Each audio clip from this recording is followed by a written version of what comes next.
கோவை மாநகராட்சி மாமன்ற சிறப்பு கூட்டம் நடைபெறவுள்ள நிலையில் மேயர் கல்பனாவின் ராஜினாமா ஏற்பு மற்றும் புதிய மேயர் தேர்வு குறித்த அறிவிப்பு வெளியாகும் என எதிர்பார்க்கப்படுகிறது. கூடுதல் விவரங்களை செய்தியாளர் நேசராஜ் வழங்க கேட்கலாம். நேசராஜ், வணக்கம். இது குறித்தான முழு விவரங்கள். வணக்கம். கோவை மாநகராட்சியின் மாமன்ற கூட்டம் தற்பொழுது நடந்து முடிந்துள்ளது. 10 நிமிடம் மட்டுமே இந்த கூட்டமானது நடைபெற்றது. இந்த கூட்டத்தில் மேயருடைய ராஜினாமும் ஏற்கப்பட்டுள்ளது. அதே போல கடந்த 2022ஆம் ஆண்டு உள்ளாட்சி தேர்தலில் திமுக கூட்டணி 97 இடங்களில் வெற்றி பெற்றது. திமுகவில் நிறைய பேர் பெரிய பொறுப்பில் இருந்த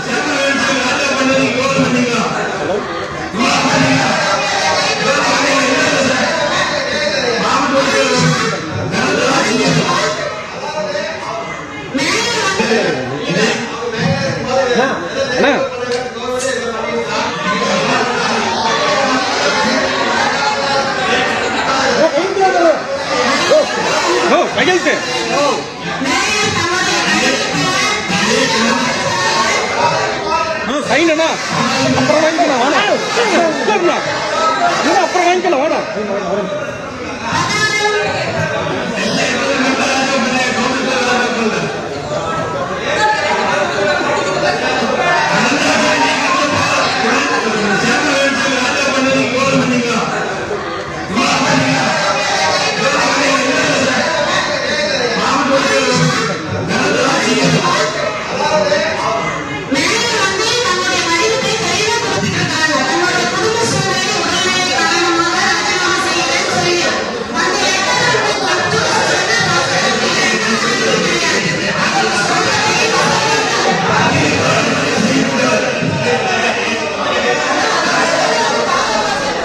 கோவை மாநகராட்சி மாமன்ற சிறப்பு கூட்டம் நடைபெறவுள்ள நிலையில் மேயர் கல்பனாவின் ராஜினாமா ஏற்பு மற்றும் புதிய மேயர் தேர்வு குறித்த அறிவிப்பு வெளியாகும் என எதிர்பார்க்கப்படுகிறது.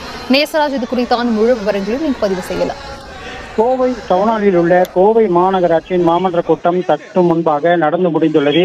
இதுல கோவை மாநகராட்சி மேயராக இருந்த கல்பனா ஆனந்த்குமார் கடந்த 3ஆம் தேதி பதவியை ராஜினாமா செய்தார். இதனை அடுத்து ஒருமனதாக கவுன்சிலர் முன்னிலையில் தீர்மானம் நிறைவேற்றப்பட்டது. அதனை அடுத்து உடல்நிலை மற்றும் குடும்ப சூழல் காரணமாக ராஜினாமா செய்வதாக அந்த கடிதத்திலும் அவர் தெரிவித்திருந்தார். இந்த நிலையில் இந்த கூட்டமானது தற்பொழுது கோவை மாநகராட்சி ஆணையாளர் சிவகுரு பிரபாகரன் தலைமையில் நடைபெற்றது. அதனை அடுத்து ஒருமனதாக இந்த தீர்மானத்தை நிறைவேற்றிய உள்ளில் அதிமுக கவுன்சிலர் எதற்காக அவர் ராஜினாமா செய்தார் என அவர் கூறினார். அதனை அடுத்து கவுன்சிலர்கள் பல்வேறு காரணங்களாக நீங்கள் ஒன்றும் பேச வேண்டாம், இது விவாதம் செய்வதாக இல்லை என தெரிவித்தனர்.